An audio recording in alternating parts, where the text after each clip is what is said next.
there, and welcome to day 3. I am so excited that you are here today. I am going to show you how to have a planning system that actually works.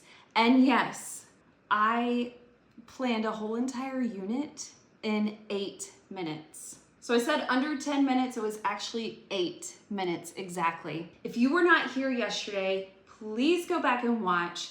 I taught you how to create a skills sheet that you can refer back to at all times to help you get letters of recommendation, to help you build a resume, and to also put some really valuable information out there on your teacher bio page and also on your Meet the Teacher night. Today, we're gonna switch gears a little bit and we're gonna go into unit planning. I'm going to teach you how you can unit plan for any subject in less than 15 minutes. You got that right. You can have your entire year of lesson plans in less than 2 hours. Plus, I am going to show you how to create high impact questions for math discourse and for other subjects. Batching is doing a whole bunch of the same thing in one sitting, kind of like canning vegetables to prepare for the winter. I thought, wow, this is really neat and interesting, but I wonder if I can speed this up and make it more streamlined with AI. And I did.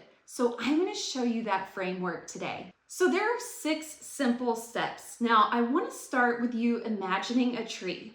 When you start with a tree, you have the base, the trunk of the tree. This tree trunk is your subject.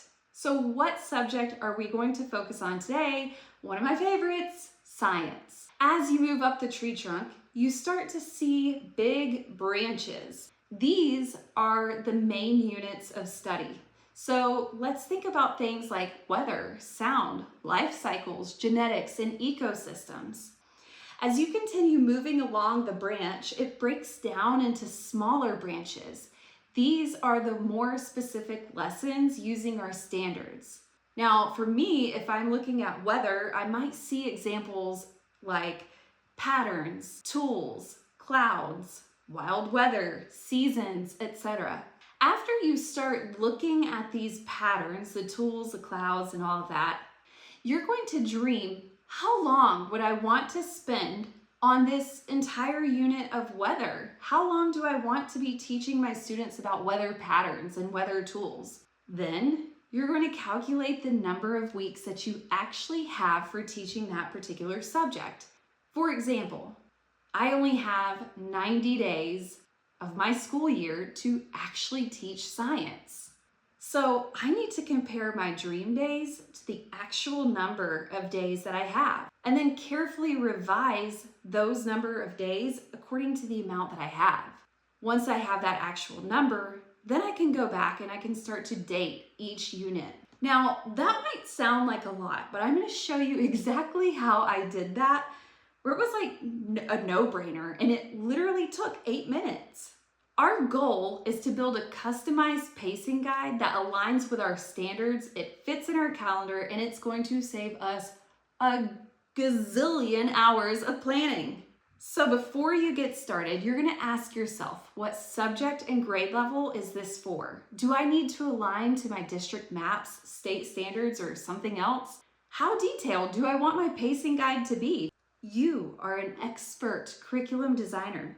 Your job is to help me plan a standards-aligned pacing guide for the school year. Once we have that little bit in there, it's time to start training our model. We are going to share our materials and planning constraints. I'm going to first add the state standards, or just paste that state standard URL into the feed.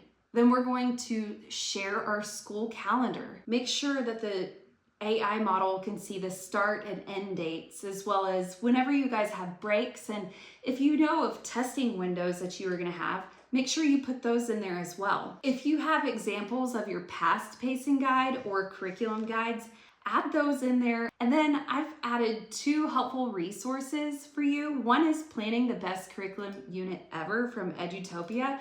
And the other one is how to align activities with your standards. The next article is how to align lessons with your standards. This is a post that I wrote that shows how to break apart standards into actual skills. I like using this in my ChatGPT prompts because it trains my ChatGPT to take those standards and break them apart into actual lessons. When I add those to ChatGPT, I might say something like, here's context about my district's expectations, our calendar, and our content standards. Please read and reply, got it, before we begin. Once it replies, got it, then I'm going to be crystal clear on my format, my output, and my preferences. So I might say something like, I want you to help me create a pacing guide that follows these specs. Include lessons, topics, and estimated time. Align each lesson with the standards. Deliver it in a table format so I can copy it and paste it into Google Sheets or export it as a CSV. Please, no intro or summary text, just the table. Some optional things that you might want to say are, I want review days at the end of each unit. I do or do not want holidays or testing windows factored in. And list only major assessments, not every quiz. Then let it generate the sample. And again, don't be afraid to tweak and try again. Can you add estimated time for each lesson? Now reformat this into a CSV with links that include week, unit, lesson, standard, notes. Please adjust pacing for 36 weeks school year with fall and spring breaks. Then once your table looks right, then you can say, please export this table or CSV so I can paste it into Google Sheets. Now I'd like to share with you exactly what I did here. It's exactly what I just told you. We're gonna unit plan. You're my expert curriculum designer. If you understand it, please reply, got it. Read through my district calendar. We're teaching 3rd grade science and we have 4 subcategories. These 4 subcategories came from the state's website, so I didn't even have to ask it to do that. Then I said, read through this article and reply, got it, if you understand. This is my article that I was telling you about aligning the lessons with your specific standards. So as I wrote this, please tell me the lessons I should teach for these 3 standards. So it showed me these 3 standards and the 3 different lessons that I should teach for all of them. Actually, there were 10 different lessons. So I asked for the lesson, the title, and the objective, and here's what it gave me. Now, the only thing missing is I need to create an actual lesson for this activity. Now, we're going to build lesson plans for the unit that are multi-sensory, gradual release, high-yield strategies from Hattie and Marzano. You could tell it anything that you want, but ask yourself, what is your objective for this unit? What is the objective for this lesson? What will my students be able to do by the end of this lesson? How detailed do I want this lesson plan to be? And in what format should this lesson plan be in? I said something like, you are an expert curriculum designer. Your job is to help me plan standards aligned lesson plans for this. Then you're going to share the materials and planning constraints. This again is where you are going to train AI. You can use your state standards. You can use professional development notes on best practices or lesson plan formats that you have available. One tip that I would recommend for this is keep those in an Excel sheet. And that way you're only having to feed ChatGPT one Excel sheet for it to read through instead of having to go find all these things. Just keep it organized in one spreadsheet with your professional development notes so that you can reference them all the time. Then, if you have any examples of your past lessons, you can add those to the ChatGPT to train it too. List any activities that you already have in your Teachers Pay Teachers account, or perhaps you have a folder in your Google Drive. List out those activities that you already have available. Then you might want to use some articles to help train it as well. So you might say something like, here are some helpful resources. Please read and reply, got it, before we begin. And then once it replies, got it, make it specific and be crystal clear again on the format, the output, and the preferences that you are seeking. So you can say something like, I want you to help me create lesson plans with the following specs. Align each lesson with standards, deliver it in a table format so I can paste it into Google Sheets or export it as a CSV. No intro or summary text, I just want the table. Give me the title, duration, standard, grade level, you name it, etc. You can also ask, I'd like an exit question for each lesson.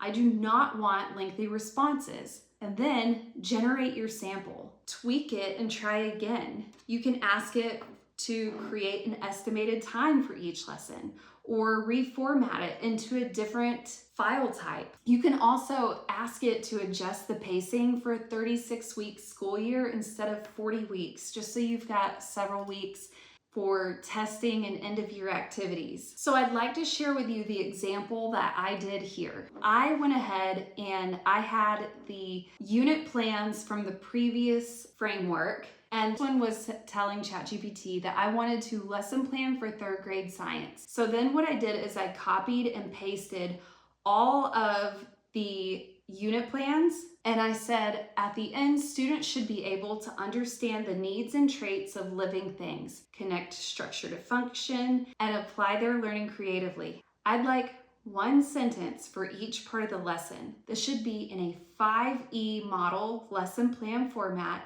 If you understand that, please reply, got it. And then in brackets, I said, please reply, got it, before we begin. Here are some helpful resources. So it read through those, gave it instructions in brackets again, and I said, I want you to help me create lesson plans with the following specs. Align each lesson with a standard, deliver it in the table format so I can paste it into Google Sheets, no intro summary, text, just the table.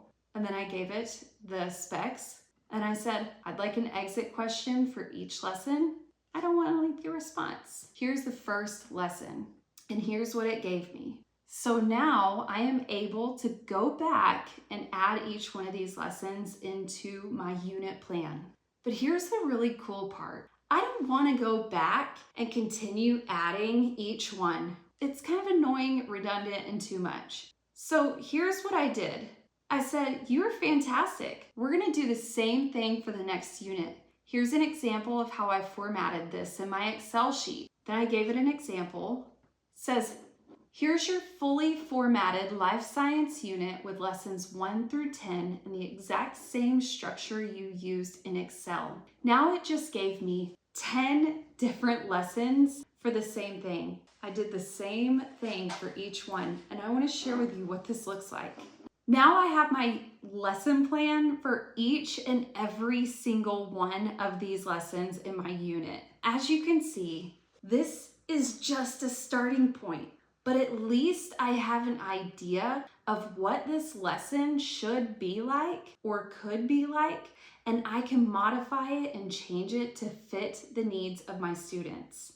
I even included the table talk that I like to use in my newsletters. So now I don't have to ask ChatGPT all the time, hey, can you create a table talk for me? I can just look at what I'm doing that week and pull it from there. I'm already prepared. Then it has short little assessments and exit questions. How cool is that, right? The next thing I'm going to show you what to do is how to create high impact questions that inspire conversations within your classroom. And so what we did, we would do a solve and share where students would work on the problems first, and I needed some questions that I could ask the students according to the strategy that they were likely to use. So it's similar to what we've already done. I am going to start with, you are an expert mathematician. You wrote stories like Mathish and The Mathematical Mindset, which, by the way, those are 2 excellent books you should probably go read. Please read through this blog post and reply, got it. Then I'm going to train it, and I shared some different blog posts.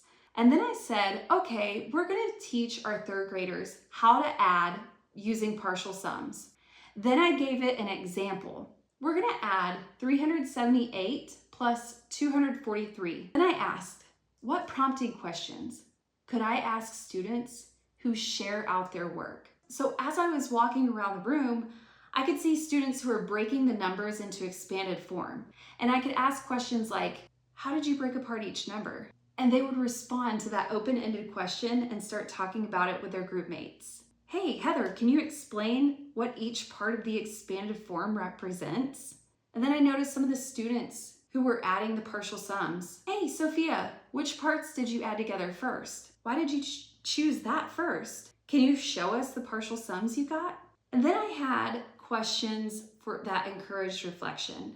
If someone was confused about partial sums, how would you explain your steps to them? What did you find tricky about this method? How did you work through it? And students would actually raise their hand and share. But then there's also comparison. What would happen if we added the parts in a different order? Would we get the same result? But then I wanted to go even deeper. What about those students who were getting stuck? So I tweaked this and I asked. It also gave me encouraging multiple perspectives, like, did anyone solve this problem differently? How does your method compare? And also reflecting efficiency and understanding. So just because I was able to do that, I had a whole menu of questions that I could ask my students as we were learning. And as teachers, we know that questioning is so important when it comes to learning. This was like having magic at my fingertips. I didn't have to sit there and reinvent the wheel. I just looked at my sheet and said, oh, this would be a great question to ask him right now. And it was such a no-brainer. It didn't matter if I was having a good day or a bad day. I had a whole bunch of questions that I could just refer back to. Let's review. You just learned how to unit plan in less than 15 minutes. Then I showed you how to create an entire year of lesson plans. Mine took me about 2 hours to create a whole entire year of lesson plans for science. That's pretty amazing considering that sometimes it would take a whole 2 hours to create just 1 week of lesson plans. That's a lot of time saved. I also showed you how to create high impact questions for math discourse, but you can use this for other subjects too. So here's your homework for today. I would like for you to just comment, what is the most beneficial thing that you have learned from today? Leave your comment and enter to win a bundle of games, your choice. My winner will be chosen at 8 p.m. tonight. And that's it. You get an A+ for today. I am so grateful that you are here with me today. Tomorrow, I'm going to share with you how to use AI to create a classroom culture that feels like home. You are going to want these secrets that I'm going to share with you tomorrow because, oh my gosh, this helped me so much in building relationships with my students and their families. And I am so excited to share this with you. I'll see you tomorrow.